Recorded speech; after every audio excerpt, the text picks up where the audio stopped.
उसके बाद next topic है वॉमिटिंग। वॉमिटिंग क्या है? Forceful ejection of the gastric content through mouth. ठीक है, ज़ोर से फोर्सफुली गैस्ट्रिक सारे कंटेंट माउथ से अगर निकल आए तो उसको कहते हैं वॉमिटिंग। तो इसके डिफरेंट फेजेस होते हैं, 3 फेजेस हैं, नोज़िया, रेचिंग, वॉमिटिंग। नोज़िया में क्या होता है? Feeling of wanting to vomit often associated with anatomic effects including hypersalivation, pallor, sweating. यानी हमें ऐसा महसूस हो रहा है कि हमें वॉमिट करना है, नोज़िया इसको कहते हैं ना। ऐसा महसूस हो रहा है कि उल्टी आ रही है, जिसमें कुछ ऑटोनोमिक इफ़ेक्ट्स होंगे, मतलब हाइपरसलाइवेशन होगी, पेलार होगा, स्वेटिंग हो जाएगी, उसको कहते हैं नोज़िया। दूसरा फेज़ होता है रेचिंग। रेचिंग में इनवॉलेंट्री एफर्ट हो रही होती है वॉमिटिंग की, मतलब हम वॉमिट ही कर रहे होते लेकिन कुछ निकल नहीं रहा होता, गैस्ट्रिक कंटेंट बाहर नहीं आ रहे। Strong involuntary effort to vomit is retching. और तीसरा वॉमिटिंग क्या है? The expulsion of the gastric content through mouth is vomiting. अब इसका मैकेनिज्म है, वॉमिटिंग को हमारे वॉमिटिंग सेंटर जो हमारे मेडुला में लोकेटेड हैं वो कंट्रोल कर रहे होते हैं। और वो कैसे स्टिमुलेट होते हैं? 4 डिफरेंट सोर्सेज होती हैं एफरेंट इनपुट्स की।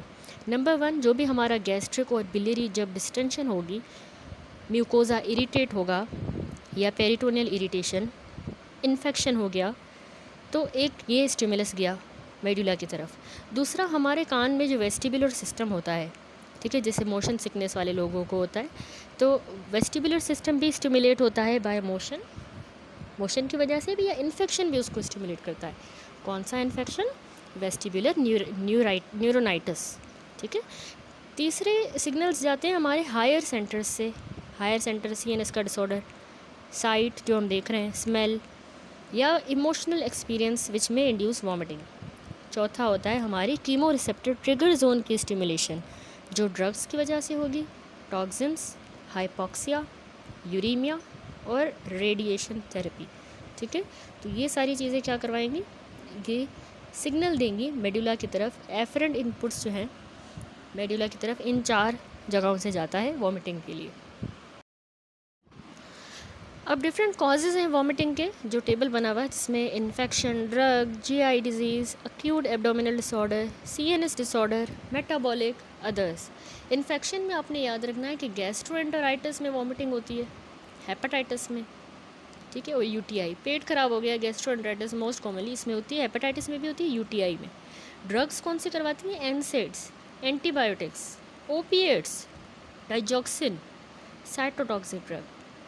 दूसरी कुछ जीआई की डिजीज़ है जो कि वॉमिटिंग करवाती है, जैसे chronic peptic ulcer, gastric outlet obstruction, gastric ही कैंसर हो, गैस्ट्रोपैरेसिस। इसके अलावा एक्यूट एब्डोमिनल डिसऑर्डर्स भी होते हैं, एक्यूट एब्डोमिन वाले, जिनमें वॉमिटिंग होती है, like appendicitis, cholecystitis, pancreatitis, intestinal obstruction. CNS के कौन से डिसऑर्डर्स हैं जो वॉमिटिंग करवाएंगे?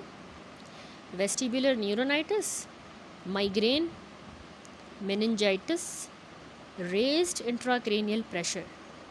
ठीक है।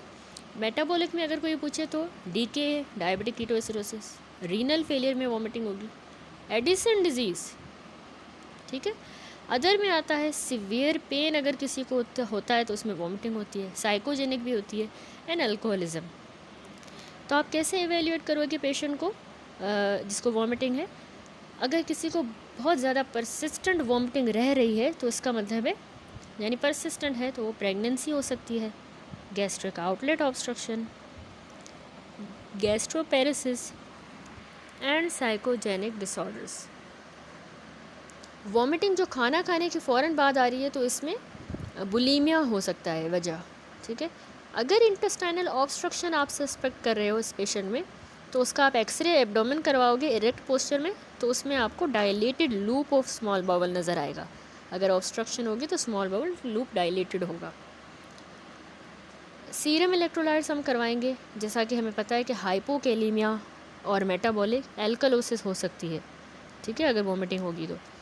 अब कॉम्प्लिकेशंस हैं, वॉमिटिंग हो गई तो क्या हो सकता है? डिहाइड्रेशन में जा सकता है, हाइपोकैलीमिया, मेटाबॉलिक एल्कलोसिस, एस्पायरेट कर सकता है, ईसोफेगस रप्चर हो सकता है, जिसको मैलरी वेस्ट ईयर कहते हैं, आगे लिखा है मैलरी वेस्ट सिंड्रोम।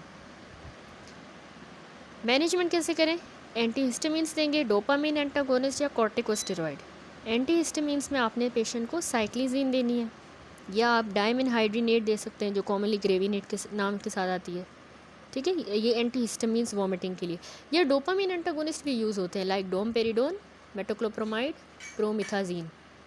स्टीरॉइड्स जो है ना, डेक्सामेथासोन, वो कीमोथेरेपी इंड्यूस्ड वॉमिटिंग में हम दे सकते हैं। और प्रेगनेंसी में जो हो रही है उसमें हम ज़्यादातर ग्रेविनेट भी देते हैं, लेकिन ग्रेविनेट डायमिनहाइड्रिनेट से अगर सही नहीं हो रहा तो ऑन्डेनसेट्रॉन भी दी जाती है, ठीक है। That's it.